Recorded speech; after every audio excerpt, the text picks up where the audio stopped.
la réduction des externalités négatives, elle va davantage être le rôle des entreprises ou de la puissance publique? Axel, si vous voulez enchaîner. Moi, je reste assez fondamentalement une interventionniste, c'est-à-dire que je crois à la puissance publique pour fixer le cadre d'intervention des activités commerciales. Ça signifie concrètement de fixer des objectifs, par exemple, de réduction de l'empreinte carbone par industrie. La trajectoire dans laquelle s'inscrit la France ne sera pas respectée, alors même qu'on constate que ces objectifs sont certainement insuffisants pour répondre aux enjeux du changement climatique. Et du coup, s'il n'y a pas une contrainte imposée par la loi, je crois que le changement ne sera pas assez rapide et ne sera pas assez radical. Ça, c'est pour planter le décor. Maintenant, on comprend bien que les entreprises, mais aussi l'ensemble des parties prenantes jouent un rôle croissant dans le fait d'atteindre ou pas les objectifs en question. Ce qui est intéressant, c'est qu'on assiste à un moment où les entreprises réalisent que non seulement elles doivent mitiger les externalités négatives de leur action, en particulier au plan environnemental, mais elles peuvent aussi en faire une force commerciale et un élément distinctif au plan concurrentiel.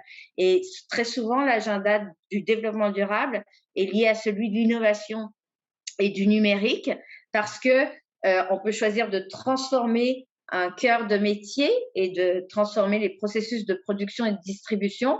Et on peut choisir aussi de lancer de nouveaux produits, de nouveaux services en parallèle ou sous le radar pour aller plus vite et atteindre plus vite ces objectifs qui ont été fixés. On passe d'un contre-pouvoir de la société civile dans laquelle j'inclus bien sûr les collectifs citoyens qui ont de plus en plus de force grâce en particulier aux outils numériques et à la possibilité de faire entendre leur voix en temps réel de manière beaucoup plus forte, impactante du fait de la multitude citoyenne.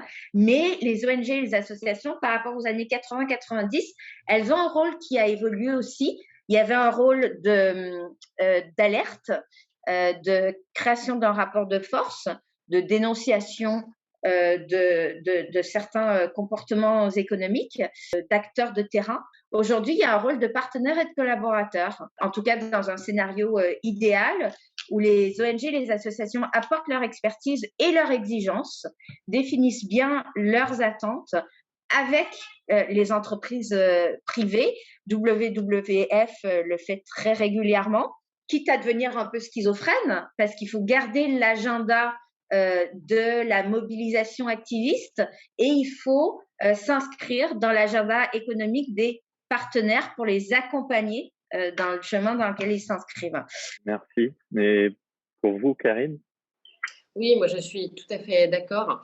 Je vais revenir sur, en effet, Milton Friedman, qu'on a beaucoup caricaturé dans les années 70, qui disait que l'objectif de l'entreprise est de maximiser le profit.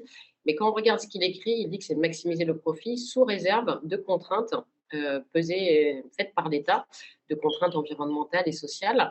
Et donc, on a parfois un petit peu oublié que le rôle de l'entreprise est donc de maximiser la création de valeur sous contrainte.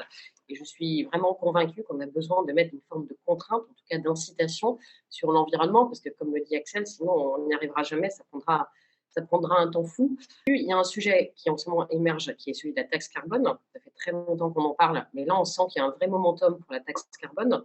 Il y a des rapports d'économistes, donc il y a le rapport de Blanchard et Tirole sur la taxe carbone.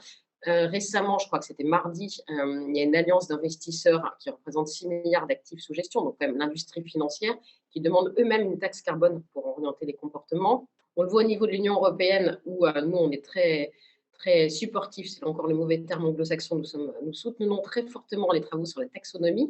Vous savez, donc la taxonomie, c'est le jeu de texte qu'est en train de prendre la Commission européenne pour définir ce qu'est une activité verte et ce qui ne l'est pas, et après orienter les financements.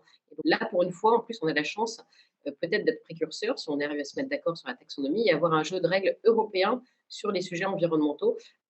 Et si je peux compléter ce que Karine dit sur le rôle des investisseurs, ça fait longtemps qu'on en parle.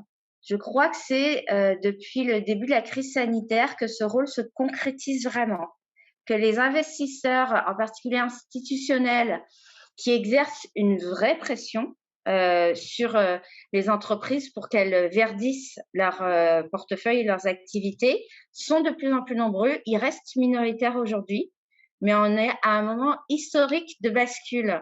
S'ils deviennent majoritaires dans les années à venir, alors je crois que ça peut faire une véritable différence. Et peut-être un deuxième commentaire sur le fait que l'intervention de la puissance publique, elle se fait par l'écriture de la norme, qui peut être vécue comme une contrainte, mais elle se fait aussi par l'accompagnement par des politiques publiques dans la transition. Tout récemment, le rapport Hulot-Berger, Fondation pour la Nature et l'Homme et CFDT, a très bien démontré l'impact du passage du tout électrique dans le secteur automobile sur l'emploi.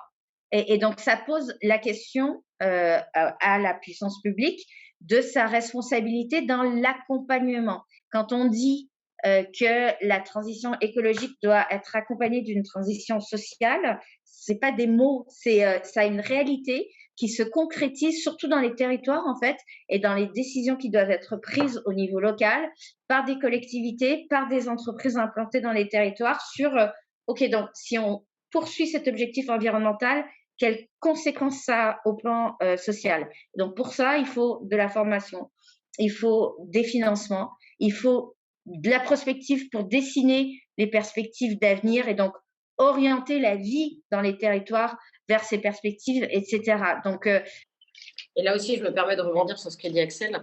On est évidemment tout en fait en phase sur ce sujet de formation et de création d'emplois, parce qu'à la fois, la transformation écologique parfois fait peur, parce que les gens se disent, est-ce que ça veut dire moins d'emplois? Au contraire, ça va créer des emplois, mais encore faut-il avoir les capacités de former les gens, d'imaginer quels seront les emplois de demain. Et là encore, quand on parlait de greenwashing, de social washing, chez Veolia, on s'est dit qu'on avait une forme de responsabilité, on va devenir leader mondial dans les services à l'environnement, d'essayer d'accompagner cette transformation, comme le disait Axel, pour qu'elle ne soit pas uniquement technologique quelque part, mais qu'elle soit sociale, inclusive. Et donc, on va créer une école de la transformation écologique pour former tous les gens qui le souhaitent au métier de demain, parce qu'on est bien placé chez Veolia pour voir quels seront les métiers de demain sur le recyclage de batteries électriques, les déchets dangereux, la réutilisation des eaux usées.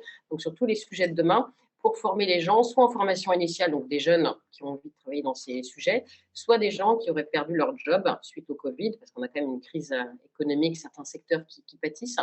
Et donc voilà, ça fait partie de notre responsabilité d'entreprise. Donc ça, je pense que c'est vraiment un sujet très important de voir comment cette transformation écologique est inclusive et crée, voilà, pas des appréhensions et des peurs, mais un accompagnement pour se dire oui, tout le monde aura sa place, il y aura des jobs demain sur ces sujets.